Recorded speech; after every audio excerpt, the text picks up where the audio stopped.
नमस्कार मित्रों, सदीनामा के आज के इस कार्यक्रम में मैं कोलकाता से रावल पुष्प अपनी व्यंग्य रचना प्रस्तुत कर रहा हूँ।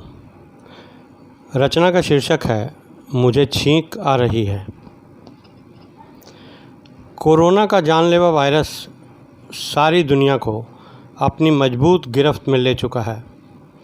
अधिकतर देशों में अभी भी लॉकडाउन की स्थिति है और अनलॉक भी लॉक जैसा ही है। सभी अपने अपने घरों में कैद हैं। कई तरह के सुझाव और वीडियो वायरल हो रहे हैं। इधर एक वीडियो देखने को मिला जिसमें एक छोटा सा बच्चा अभी चलना सीख रहा है। उसे माँ बुला रही है और वो अपने नन्हे कदमों से माँ के पास जा रहा है और माँ अपने दोनों हाथों को बढ़ाए। बच्चा जैसे ही नज़दीक पहुंचने वाला होता है तभी माँ को ज़ोरों से छींक आती है। छींक सुनते ही बच्चा उल्टे पैर तेज़ी से वापस चला जाता है। अभी तो सचमुच छींक सुनते ही सब घबरा जाते हैं। पता नहीं ये कौन सी छींक है। वैसे कभी छींक आने पर लोग बाग कहते थे कि कोई अपना याद कर रहा है, और तो और किसी विरहिणी को ये मुगालता भी होता था कि उसका प्रियतम उसे अवश्य ही याद कर रहा है। अब हम अगर बात मुग़ल सम्राट अकबर की लें तो कहा जाता है कि अगर नहाने के पहले उसे छींक आ जाती थी तो वो उस याद को सुरक्षित रखने के लिए उस दिन नहाता ही नहीं था। अब बात हम सुंदरी डायना की करें तो उसे जब भी छींक आती वो बड़ी खुश हो जाती थी और वो अपने आसपास के बच्चों को प्यारा सा चुम्बन दे देती थी। अब ये पता नहीं है कि अगर बच्चे ना मिलते तो वो अपना प्यारा सा चुम्बन फिर किसे दे देती थी।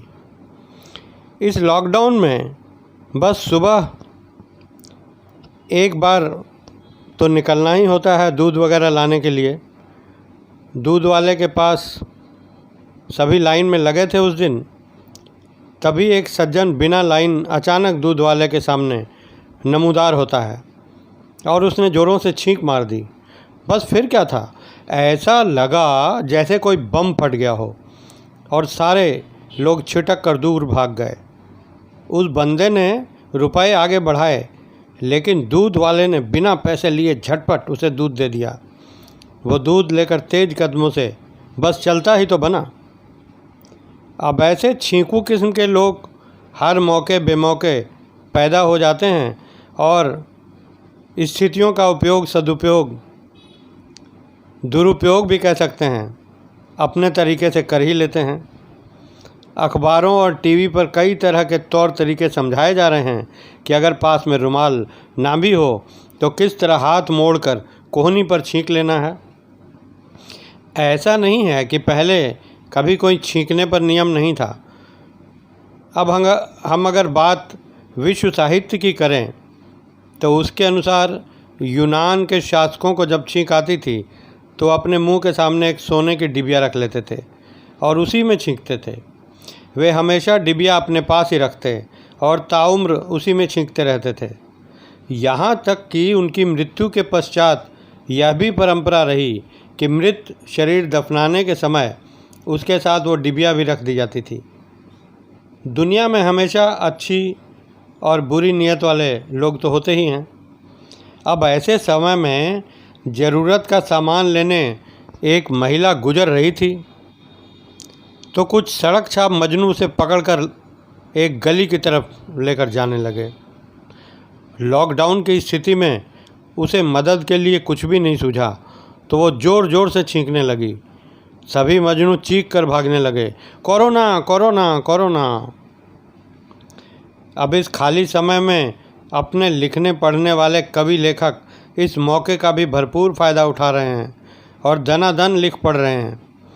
मेरे एक मित्र ने उस दिन अचानक फ़ोन किया, रावल भाई बड़ा मज़ा आ रहा है, मत पूछो। इस लॉकडाउन में 3 कहानियाँ लिख चुका हूँ और 2 गज़लें भी हो गई हैं। अब एक उपन्यास पर हाथ ठोक दिया है। अभी वो हो सकता है कुछ और भी बताता पर कमबख्त ऐन वक्त पर मुझे छींक आ गई। उसने छींक की आवाज़ सुनते ही झटपट फ़ोन काट दिया। वैसे लिखने पढ़ने की बात कर रहा था तो मुझे इटली के एक चर्चित कवि मेसर की बात याद आ गई। उसे छींकों से बड़ा प्यार था। उसे जब भी छींकें आती वो कविताएं ज़रूर लिखता था। उसने छींकों को लेकर भी कई कविताएं लिखी थीं।